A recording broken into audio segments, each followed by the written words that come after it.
दोस्तों, एक इंसान अपने परिवार को सुखी रखने के लिए क्या कुछ नहीं करता।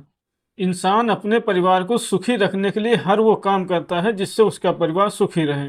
लेकिन फिर भी उसके साथ कुछ ऐसी घटनाएं हो जाती हैं जिससे उसका पूरा जीवन बर्बाद हो जाता है। यहाँ तक कि कभी कभी उस इंसान की जान भी चली जाती है। आज की कहानी में एक पति अपनी पत्नी को खुश रखने के लिए शहर लेकर जाता है। लेकिन शहर लेकर जाने के बाद उसकी पत्नी अपने ही पति के साथ कुछ ऐसा काम करती है जिसे सुनकर आपको यकीन नहीं होगा। बस आप कहानी में अंत तक बने रहिएगा। नमस्कार दोस्तों, मैं हूं राजन यादव। आप सभी का स्वागत करता हूं अपने यूट्यूब चैनल पर एक नई कहानी के साथ। आशा करता हूं आप सभी लोग स्वस्थ होंगे और अपने परिवार वालों के साथ मस्त होंगे। दोस्तों, आज की कहानी राजस्थान के जालौर जिले की है।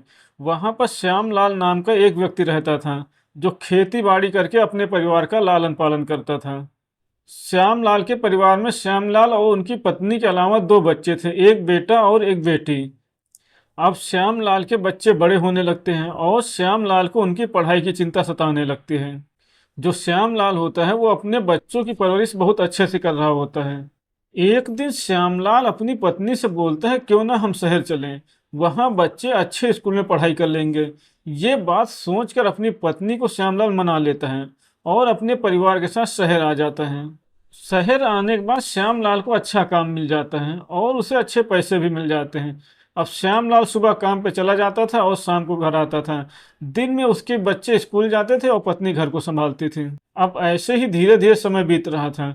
श्यामलाल जहाँ पे रहते थे वहीं एक और किराएदार रहता था, उसका नाम था मोहन सिंह। मोहन सिंह थोड़ा आपराधिक प्रवृत्ति का आदमी था। एक दिन मोहन सिंह की नजर श्यामलाल की पत्नी पे पड़ती है। वो उस पे मोहित हो जाता है। मोहन सिंह श्यामलाल की पत्नी को पसंद करने लगता है और वो उसे अपना बनाना चाहता था। लेकिन वो डायरेक्ट श्यामलाल की पत्नी से कुछ कहने से डरता था। इसीलिए उसने एक चालाकी करी, उसने श्यामलाल से दोस्ती कर ली। अब मोहन सिंह की श्यामलाल से दोस्ती हो जाने के बाद मोहन सिंह का श्यामलाल के घर पे आना जाना हो जाता है और मोहन सिंह की नज़र श्यामलाल की पत्नी पर पहले से ही थी। मोहन सिंह श्यामलाल से झूठी दोस्ती के नाटक करता है। उसकी नज़र तो श्यामलाल की पत्नी पे थी। वो श्यामलाल के घर पे आता था और श्यामलाल की पत्नी को देखता रहता था। कुछ दिनों बाद श्यामलाल की पत्नी भी मोहन सिंह को पसंद करने लगती है। श्यामलाल की पत्नी देखने में बहुत सुंदर थी। अब दोनों एक दूसरे से प्यार करने लगते हैं। एक दिन श्यामलाल घर पे नहीं था। उसी समय मोहन सिंह उसके घर पे आता है और श्यामलाल की पत्नी से मीठी मीठी बातें करने लगता है। वो श्यामलाल की पत्नी से बोलता है, तुम मुझे बहुत प्यारी लगती हो। जब से तुमको देखा है तुम मेरी आंखों में बस गई हो, मानो जैसे निकलने का नाम ही नहीं ले रही हो। उधर श्यामलाल की पत्नी बोलती है, मैं भी अपने पति से बोर हो गई हूँ, तुम मुझे भी बहुत प्यारे लगते हो। इसके बाद दोनों शारीरिक संबंध बनाने लगते हैं। अब इन दोनों का शारीरिक संबंध बनाने का सिलसिला रोज का हो जाता है। जैसे ही सुबह श्यामलाल ड्यूटी पे चला जाता, उसके जाने के बाद मोहन सिंह उसके घर पे आ जाता था और बच्चों को स्कूल भेजने के बाद सारे दिन मोहन सिंह और श्यामलाल की पत्नी अपने घर पे ही मौज मस्ती करते रहते थे। सारे दिन मौज मस्ती करते और जब भी इनका मन करता शारीरिक संबंध बनाते थे। दोस्तों, अब ऐसे ही समय गुजरने लगता है। उधर श्यामलाल की पत्नी श्यामलाल से परेशान हो जाती है क्योंकि मोहन सिंह उसे बहुत सारी लालच दिया करता था।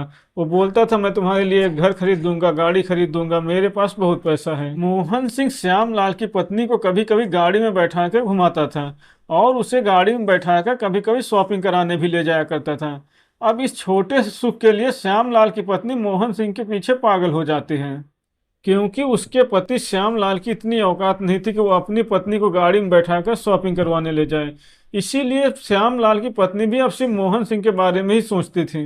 एक दिन श्यामलाल की पत्नी मोहन सिंह से कहती है कि मैं अपने पति से ऊब गई हूँ, मैं अपने पति से छुटकारा पाना चाहती हूँ और अपना बाकी जीवन तुम्हारे साथ गुजारना चाहती हूँ। श्यामलाल की पत्नी मोहन सिंह से श्यामलाल को रास्ते से हटाने के प्लान बनाने के बारे में कहती है। दोनों को एक दिन मौका मिल जाता है। श्यामलाल घर पे ही था क्योंकि वो बीमार था। अब मोहन सिंह उसके घर पे आता है और झूठी दोस्ती का दिलासा देता है। मोहन सिंह श्यामलाल से बोलता है, चलो हम तुम्हारी दवाई करवा देंगे, और श्यामलाल की पत्नी से बोलता है, आज मौका है, आज हम इसको मार देंगे। अब मोहन सिंह दोनों को गाड़ी में बैठाता है और उनको दवाई के लिए ले जाता है। लेकिन एक सुनसान जगह पे मोहन सिंह गाड़ी रोकता है और श्यामलाल का गला दबाने लगता है। उधर श्यामलाल की पत्नी श्यामलाल के हाथ पकड़ लेती है और थोड़ी देर में तड़प तड़कर श्यामलाल की मौत हो जाती है। श्यामलाल की मौत के बाद दोनों श्यामलाल की लाश को एक झाड़ियों में फेंक देते हैं और वापस घर आ जाते हैं। लेकिन वहीं कहीं दूर लगा एक कैमरा सारी घटना रिकॉर्ड कर रहा था। जब लाश पुलिस को मिलती है तो पुलिस कैमरे में देखती है और उसे सारी घटना नजर आ जाती है। जो पुलिस होती है वो श्यामलाल की पत्नी के मोबाइल की लोकेशन निकालती है। श्यामलाल की पत्नी की मोबाइल की लोकेशन वहीं पे मिलती है, जिससे सारी घटना की पुष्टि हो जाती है। पुलिस उन दोनों को पकड़ने के बाद सीधा थाने ले जाते हैं और उन्हें जेल भेज देती है। दोस्तों, ये दोनों तो जेल चले जाते हैं और श्यामलाल की मौत हो जाती है। अब जो दो बच्चे थे जिनको पढ़ाने के लिए श्यामलाल शहर आए थे, उनका कौन होगा? दोस्तों, एक महिला की अय्याशी के कारण उसके पति की जान चली जाती है और दो बच्चे अनाथ हो जाते हैं और एक हंसता खेलता परिवार बर्बाद हो जाता है। तो दोस्तों, ऐसा होता है हवस का खेल। दोस्तों, ये थी आज की कहानी। कहानी अगर आपको पसंद आई हो तो वीडियो को लाइक करें और चैनल को सब्सक्राइब करें।